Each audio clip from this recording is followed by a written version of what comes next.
안녕하십니까. 호크로 투자는 쇼킹 부동산입니다. 오전 10시 30분 이제 확실해졌다 시작해보겠습니다. 영상 전에 구독과 알람 설정 부탁드리겠습니다.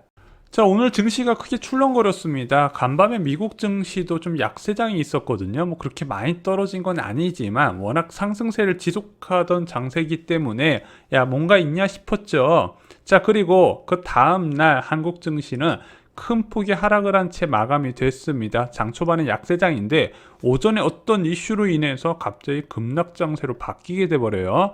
코스닥 같은 경우는 2% 넘게 하락을 했습니다.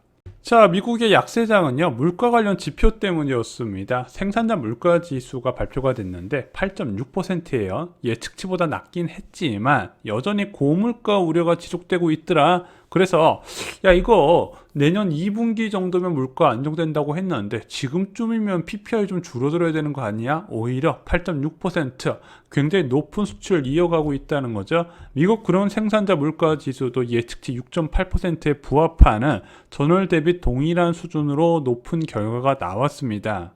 근데 지금 미국은요, 좀 인플레 압력이 심상치가 않아요. 왜냐면 지금 가계나 기업이 예상하는 기대 인플레이션이 통계 작성 이후 최고치를 기록하고 있거든요. 11월 8일에 발표된 기대 인플레이션 5.7% 나타났어요. 자, 이렇게 기대 인플레이션이 높다면은요, 경제 주체들이 소비를 앞당겨요. 자, 그런데 지금 공급 측 인상 요인이 굉장히 누적된 상황이잖아요. 이거 빨리 올렸으면 좋겠는데 사람들이 마구마구 사주네. 이때다. 물가 올려야겠다. 요금 올려야겠다. 이런 식으로 계속해서 올라가다 보니까 좀 더 강한 물가 상승 압력으로 작용한다는 거죠. 그것이 강한 임금 상승 압력하고도 연관이 되다 보니까 11월 5일날 발표된 전년 대비 미국 시간당 평균 임금이 4.9% 급등한 것으로 나타나고 있습니다. 그래서 일반적으로 진짜 인플레이션이 올까 안 올까 볼 때 전통적인 경제학에서는 임금 상승을 보고 접근하는 부분인데, 봐봐, 임금도 이제 오르고 있지. 그러면 집세도 오르고 있고 임금도 오르기 때문에 이건 장기 인플레가 맞다. 지금 이렇게 주장하는 분들이 힘을 받고 있다는 거죠. 자, 내일 발표될 10월 CPI 전망치는요, 30년 만에 최고 수준으로 예측이 되고 있습니다. 5.8%예요. 자, 5.8% 나왔던 게 2008년 인플레 당시였습니다. 그래서 14년 전 인플레 수준만큼 올라갈 가능성이 경고되는데, 자, 이거 어떤 사람들이 해석을 잘못해요. 봐봐. 인플레 이렇게 쭉 치고 올라가다가 뚝 떨어지잖아. 그래서 인플레는 오래 가지 않는다 이렇게 주장하시는데, 이렇게 인플레이션이 지속되다가 뚝 떨어지기 위해서는요, 대규모 충격이 와야 됩니다. 이 시기에는 2008년 금융위기가 왔었고요. 2012년에는요, 인플레가 왔다 또 뚝 떨어지잖아요. 이것은 유럽 재정위기로 인해서 시작됐다. 그래서 인플레이션은 한번 시작되면 이것을 컨트롤하기가 굉장히 어렵고 대규모 시스템적인 위기가 오지 않는 이상 지속된다 말씀을 드렸습니다. 자, 그러면은 이런 식으로 수치가 계속 나오니까 사람들이 슬슬 의심을 하기 시작하는 거예요. 분명히 연준 제롬 파월 의장이 내년에 물가 안정된다 그랬거든요. 내년 2분기나 3분기에 물가 상승률 둔화가 기대가 된다. 그런데 지금 10월 PPI가 나왔잖아요. 그럼 10월 PPI나 원유 가격이 지금 좀 어느 정도 꺾여야 내년 한 4월 정도 되면 좀 물가가 하락한다는 조짐이 볼 수 있지 않을까. 지금 상식선에서 이렇게 전망이 가능하잖아요. 근데 계속해서 그 높은 수준을 유지하고 있다는 부분이죠. 그리고 이 물가 상승률 둔화라는 이야기도 좀 애매해요. 왜냐면은 물가 상승률이 그래 5%대에서 조금 낮아졌다 칩시다. 4%대면 이게 물가 안정이냐 아니냐? 아니죠. 여전히 고물가라는 거죠. 자, 미국 내부에서도 연준이 너무 손 놓고 있다 이런 비난이 커지고 있어요. 대표적으로 레리 서머스 전 재무장관이 이런 중심의 축에 서 있죠. 자, 레리 서머스는 뭐라고 주장을 했냐? 기록적인 노동력 부족과 20%에 달하는 집값 상승, 그리고 8년 만에 최고 수준의 이런 원유 가격과 재정 완화 정책에 관여한 정부 등 모든 것이 인플레이션 징후를 보이고 있다고 분석을 한 거예요. 그래서 상황이 이 지경인데 연준은 막대한 양의 채권을 사들이며 대대적인 통화 팽창 정책을 지속하고 있을 뿐, 한마디로 불난데다가 지금 기름을 붓고 있는다더라. 게다가 지금 인플레이션 심리를 억제하지 못하고 있기 때문에 계속해서 가수요를 부르고 있는데, 자, 지금 연준이 제 역할을 못하고 인플레이션을 계속 불을 지르고 있다, 통화정책이 잘못됐다고 계속 비난을 하는데, 처음에는 자, 이렇게 지금 연준이 긴축을 해야 된다, 아니다, 이건 일시적이기 때문에 좀 완화적 통화 정책을 지속해서 경제가 회복되는 것을 이제 뒷받침해야 된다, 이런 주장에 팽팽히 맞서다가 지금 긴축을 주장하는 사람들이 점점 힘을 받고 있다는 거죠. 이제는 물가 불안이 바이든 행정부의 동력까지 약화시키고 있습니다. 취임 10달도 안 됐는데 지지율이 38%예요. 그 주요 원인 중 하나가 물가 급등입니다. 자, 여러분들도 상식적으로 다 아실 거예요. 물가 불안 상황에서 지지율 안정된 정부는 없다는 거죠. 물가 안정이 최우선적으로 나서야 되는데, 자, 이게 물가 불안이 정부의 역할에서 대응하기가 한계가 있어요. 자, 정부에서도 뭐 유류세 인하하고 뭐 수입 관세품 뭐 인하고 있지만 지금 별로 효과 없잖아요. 미국도 똑같습니다. 정부의 역할로는 한계가 있더라. 한마디로 통화 정책이 우선시 돼야 된다는 거죠.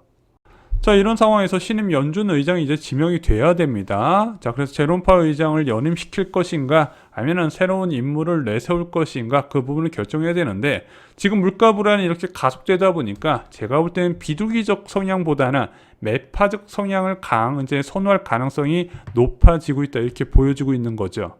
자, 현재 시장에서는 내년 6월 첫 금리 인상이 단행될 것으로 전망을 하고 있습니다. 하지만 물가 불안이 지속된다면 당초 예상보다 훨씬 빠르고 높게 금리 인상이 진행될 가능성이 있다는 거예요. 그리고 미국의 금리가 중요한 이유는 대한민국 금리 상단을 결정하기 때문이라고 말씀을 드렸죠. 그래서 이제 2011년, 2012년과 다르게 이번 미국의 기준금리 인상은 대한민국 금리 변화에도 적지 않은 영향을 줄 것으로 보여집니다. 그래서 더 위험하다는 거예요. 우리 내부 요인만으로 금리가 결정되지 않기 때문이죠.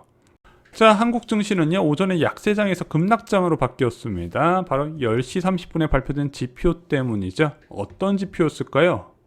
자, 바로 중국 생산자 물가 지수가 13.5% 전년 대비해서 상승한 것으로 나타났습니다. 시장 예측치는 12.4%인데 1.1%포인트 더 높게 나타났어요.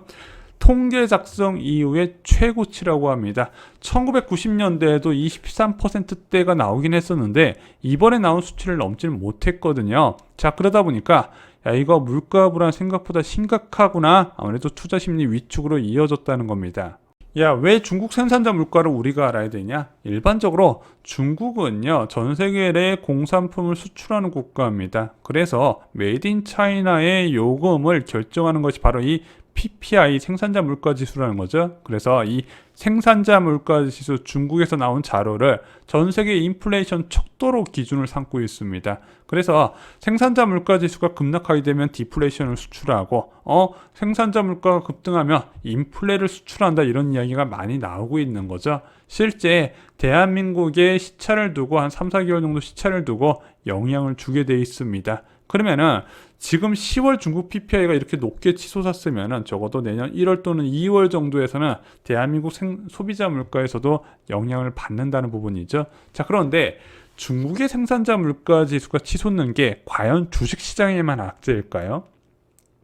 주식시장보다 저는 부동산 시장에 훨씬 더 큰 악재라고 생각을 합니다. 왜냐면은 내재 가치가 달라요. 만약에 자, 이런 식으로 생산자 물가 지수, 원자재 가격이 급등한다 하더라도 최종 소비자 가격에 이를 반영할 수 있는 기업이 있다면은요, 큰 영향을 받지 않고 오히려 실적 개선과 주가 상승을 이룰 수 있는 부분이에요. 하지만 부동산은 오직 거주를 위한 내재 가치가 고정되어 있기 때문에 금리 변화, 돈의 가치 변화에 따라서 민감하게 반응을 한다는 거죠.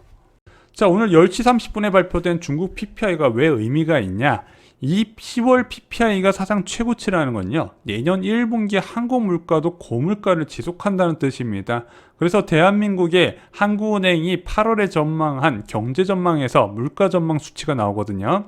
내년 상반기에 1.71%의 저물가를 전망을 했어요. 근데 내년 상반기에 저물가가 아니라 오히려 고물가가 나타날 것으로 보이죠. 그럼 한국은행에서 어떻게 해야 돼요?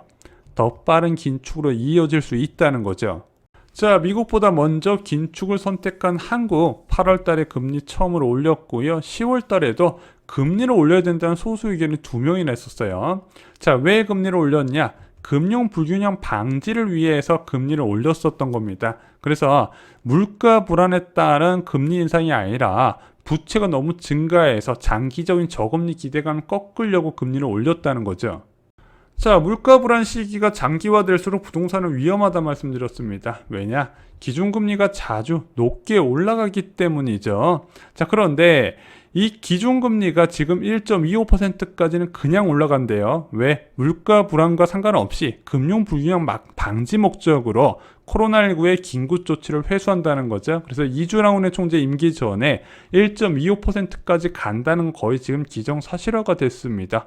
그리고 나서 그거보다 더 높은 물가 수치는요, 물가 불안에 따른 조치다. 그래서 내년 말에는 이 정도까지는 올라갈 거다. 그래서 올해 2차례 올리고 내년에 3차례까지 올린다고 전망하는 아이비들이 꽤 많이 늘어났죠. 자, 그런데 1.75% 이상으로 지금 금리를 올린 지가 벌써 10년이 넘었단 말이에요. 그런데 1.75% 넘어서 기준금리가 2%가 된다면 예금금리는 2.5%가 됩니다. 그러면은 부동산 시장이 뿐만 아니라 거시경제에 적지 않은 변화가 나타나거든요. 그럼 이 정도까지 올리는 건 진짜 생각을 많이 해야 되는데, 이렇게 기준금리가 올라갈 수 있을까 없을까? 올라갈 가능성이 있어요. 왜냐? 물가 불안이 장기화되면요, 예를 들어 기준금리 2% 만들어도 만약에 물가가 2.5% 이상 유지한다면 추가로 금리를 올릴 수밖에 없죠. 왜? 유동성을 회수해야 되니까. 게다가 우리는 2%에서 더 안 올리고 싶은데 미국이 3% 맞췄네. 어쩔 수 없이 한 차례 정도는 최소 더 올려야 된다는 부분입니다. 그래서 2023년에 생각보다 금리 상단이 높아질 우려를 저희가 자주 경고를 드렸죠. 자, 추가로 10월 부채 지표도 좀 살펴보겠습니다. 금융위원회에서 전 금융권 가계대출 증가액이 발표가 됐습니다. 같은 날 한국은행에서는 은행권만 집계를 했고요. 금융위원회에서는 제2금융권 포함한 가계부채 지표를 발표합니다.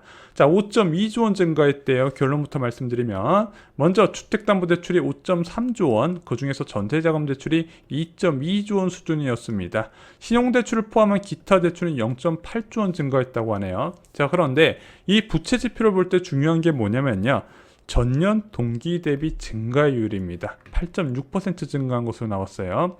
자, 지금 금융당국이 어느 정도 부채가 증가했으면 좋겠다 가이드라인을 정해놨죠. 4에서 5% 정도 증가했으면 좋겠다 싶었는데 8.6%네, 높은 수치가 이어지고 있다는 거죠. 자, 분명 전월 대비해서 부채 증가세는 억제된 것으로 보이긴 하지만 여전히 증가세는요, 금융당국이 무시할 수 없는 높은 수치가 이어지고 있더라. 한국은행에서도 이렇게 밝혔습니다. 여전히 자금 수요가 넘쳐난다는 부분이죠. 물론 금리 인상과 대출 규제 효과가 동시에 효과를 보이면서 조금씩 대출이 줄어드는 모습이 나타나고 있긴 하지만 여전히 높은 가계부채 증가세는 이어지고 있다는 거, 이것도 통화정책에 반영이 될 겁니다. 자, 이제 두 번째 금리 인상까지 한 보름 정도가 남았습니다. 저희가 11월 25일 전에요, 마지막으로 시세 분석 영상을 올리겠습니다. 그리고 저희가 계속 강조드렸던 게 두 번째 금리 인상 이후에 더 이상 고점을 형성하고 주택가격이 못 오를 거다 이렇게 기대를 하고 있는데, 그 11월 금리 인상 시점을 기준으로 해서 변화하는 부동산 시세를 앞으로 자주 정리를 드리겠습니다. 자, 지금은 공부가 필요한 시기가 맞습니다. 야, 왜 하락장에서 기다리면 되지 공부가 필요하냐? 단순하게 하락을 기다리는 게 아니라 여러분들은 내 집 마련 목적 또는 나의 노후를 위한 투자를 준비하시는 분들이 꽤 많이 있다는 부분이죠. 그래서 과거 부동산 시장의 패턴을 꼭 아실 필요가 있다는 겁니다. 왜? 그 패턴이 다시 반복될 가능성이 커졌기 때문이죠. 미리 공부하시고 준비하시기 바랍니다. 쇼킹부동산원 아파트 교과서 서적이 큰 도움이 될 겁니다. 이상으로 영상 마치겠습니다. 좋아요, 구독, 공유 꼭 부탁드립니다. 감사합니다.